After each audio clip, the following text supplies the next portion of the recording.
नमस्कार बंधुरा तोमरा केमन आछो। आशा करी सबाई भालो आछो और आमराओ सबाई भालो आछि। तो बंधुरा आज के एकटा रान्नार रेसिपि निये चले एसेछि तोमादेर साथे शेयर करते। এই যে মাছটা দেখতে পাচ্ছ বন্ধুরা, এটা হচ্ছে পার্শে মাছ। আর পার্শে মাছ কিন্তু খেতে খুবই সুন্দর লাগে। আর আমি আজকে পার্শে মাছের রেসিপি করে তোমাদেরকে দেখাবো কিভাবে আমি পার্শে মাছটা রান্না করব। তো বন্ধুরা, পার্শে মাছটা কিন্তু আমি কেটে নিয়ে ভালো করে ধুয়ে নিয়ে চলে এসেছি। আমার কিন্তু পার্শে মাছ কমপ্লিট হয়ে গেছে ধোয়া। এখন দেখো আমি বাজার থেকে কি সবজি নিয়ে এসেছিলাম। মাছের সাথে নিয়ে এসেছিলাম আমি কিছু ধনেপাতা। যেহেতু পার্শে মাছ রান্না করব আর ধনেপাতা থাকবে না সেটা তো হতেই পারে না, তাই না। আর নিয়ে এসেছি দেখো বেগুন, কিছু পরিমাণ বেগুন নিয়ে এসেছি। আর এনেছিলাম উচ্ছে। এই গরমে তো উচ্ছে খেতে দারুণ লাগে আর এই গরমের জন্য একদম উপকারী হচ্ছে তিতো। যেমন উচ্ছে খাও, নিম পাতা খাও, ঠিক আছে। আর ধনে পাতা এনেছি আর কাঁচা লঙ্কা নিয়ে এসেছি।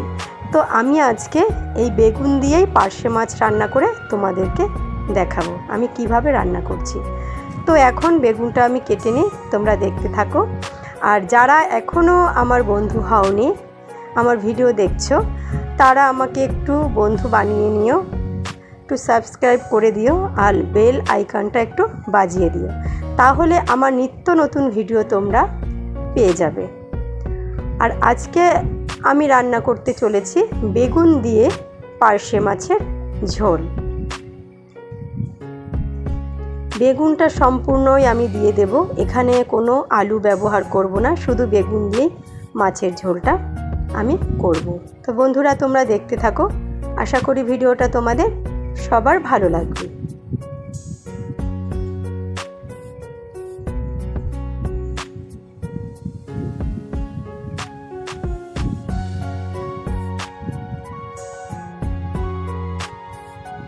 আমার কিন্তু বেগুন কাটা কিন্তু হয়ে গেছে আর বেগুনগুলো কিন্তু একদমই কচি ছিল, একটা বেগুনে শুধু একটু দানা হয়ে গেছিল।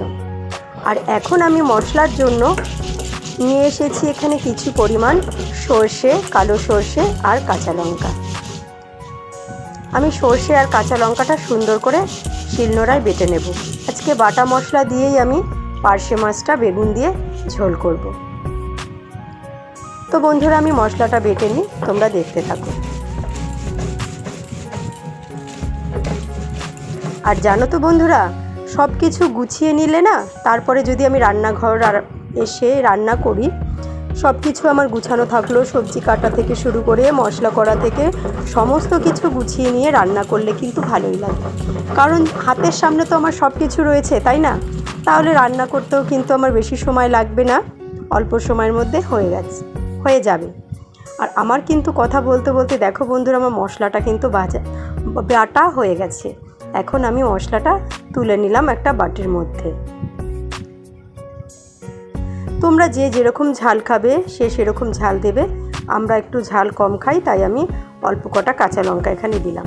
আর সর্ষেটাকে ভালো করে আমি জলের মধ্যে একটু কিছুক্ষণ ভিজিয়ে রাখবো, যাতে সর্ষে বাটার যে ছোকলাটা থাকে সেটা তাহলে আমি ঝোলের মধ্যে দেব না।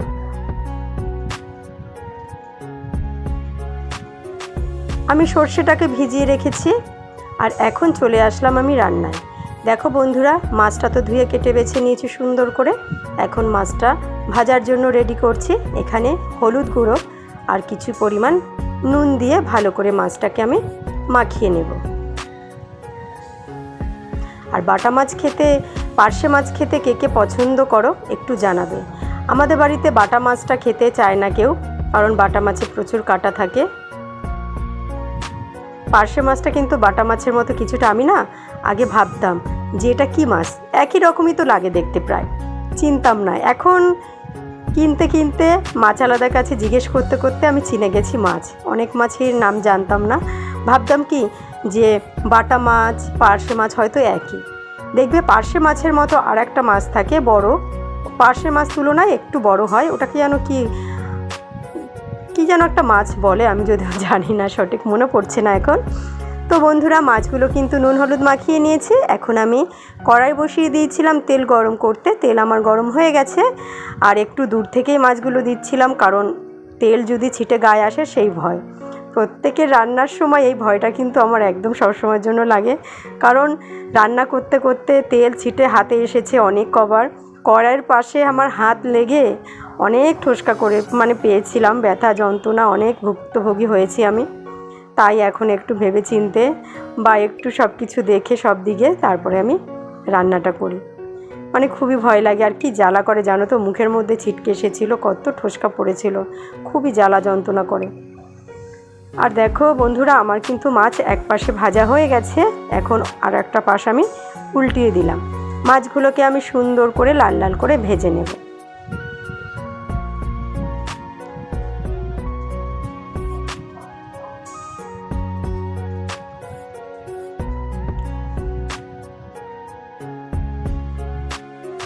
আমার মাছগুলো কিন্তু ভাজা কমপ্লিট হয়ে গেছে, দুপাশই হয়ে গেছে সুন্দর করে লাল লাল করে। এখন আমি মাছগুলো এক এক করে সুন্দরভাবে তুলে নেব একটা প্লেটে। আমি ভাবলাম দুটো মাছই তুলতে পারবো, একটা মাছ পড়েই গেল।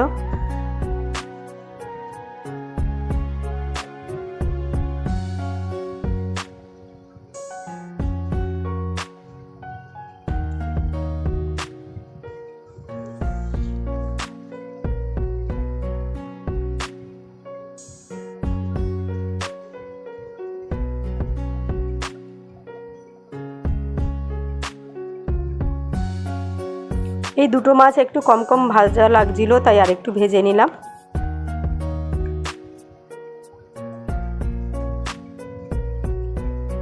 আমার কিন্তু মাছগুলো সব আমি তুলে নিয়েছি। আর এখন ওই মাছ ভাজার তেলের মধ্যে অল্প একটু তেল দিয়েছিলাম, তার মধ্যে আমি বেগুনগুলোকে দিয়ে দিলাম। এই বেগুনগুলো সুন্দর করে আমি লাল লাল করে ভেজে নেব।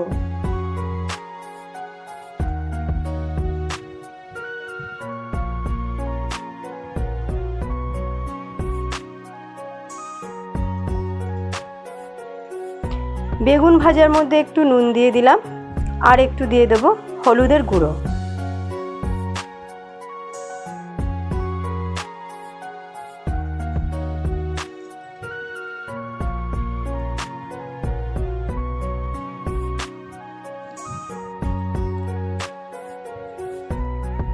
হলুদের গুঁড়ো আর নুন দিয়ে ভালো করে আমি একটু নাড়িয়ে চাড়িয়ে নিলাম। সুন্দর করে বেগুনগুলোকে এখন ভেজে নেব।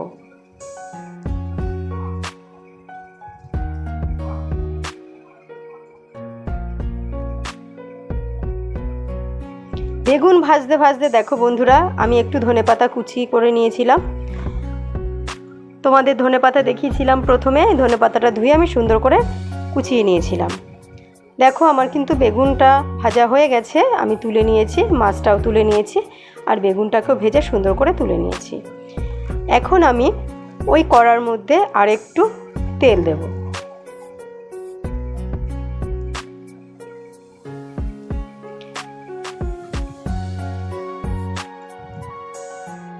এখন আমি দিয়ে দিচ্ছি একটু কালো জিরে, ফোড়নের জন্য কালো জিরে দিলাম।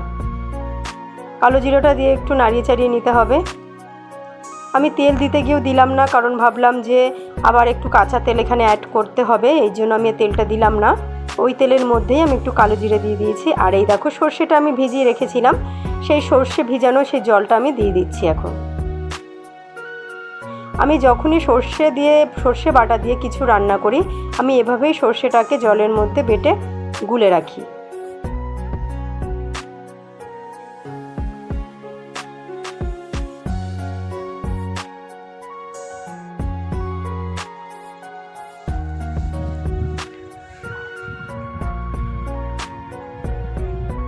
আমি যেহেতু এই মাছটা একটু ঝোল ঝোল রাখবো, সেই কারণের জন্য আমি আর একটু জল দিয়ে দিলাম।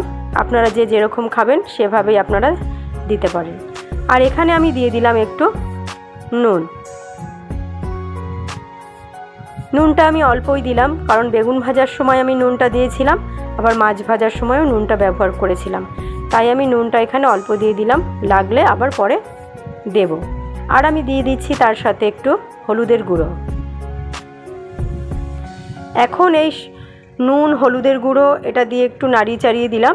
এখন আমি এই ঝোলটাকে ফুটতে দেব কিছুক্ষণ সময়।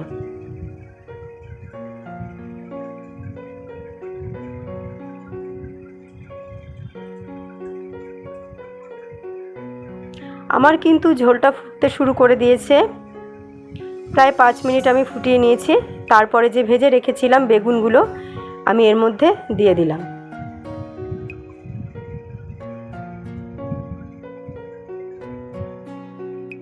বেগুনগুলোকে দিয়ে তারপরে আবার কিছুক্ষণ ফুটিয়ে নিতে হবে।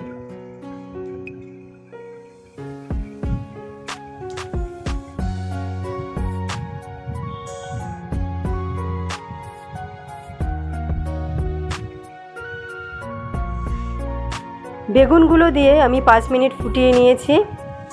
এখন আমি এর মধ্যে দিয়ে দেবো এক এক করে যে ভেজে রেখেছিলাম পার্শে মাছগুলো। সেই পার্শে মাছগুলো আমি ঝোলের মধ্যে দিয়ে দিলাম। পার্শে মাছগুলো দিয়ে দেওয়ার পরে আবারও আমি 5 মিনিট ফুটিয়ে নেব।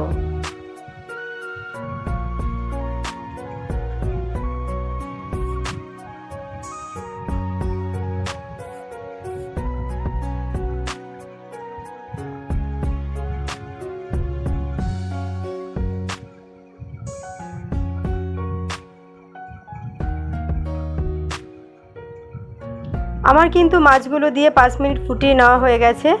এখন আমি কুচিয়ে রেখেছিলাম যে ধনে পাতাগুলো ওইগুলো দিয়ে দিলাম। ধনে পাতা কুচি দিয়ে দেওয়ার পরে 2 থেকে 3 মিনিট একটু ফুটিয়ে নিতে হবে। তাহলেই কিন্তু আমার রেডি হয়ে যাবে পার্শে মাছ বেগুন দিয়ে ঝোল।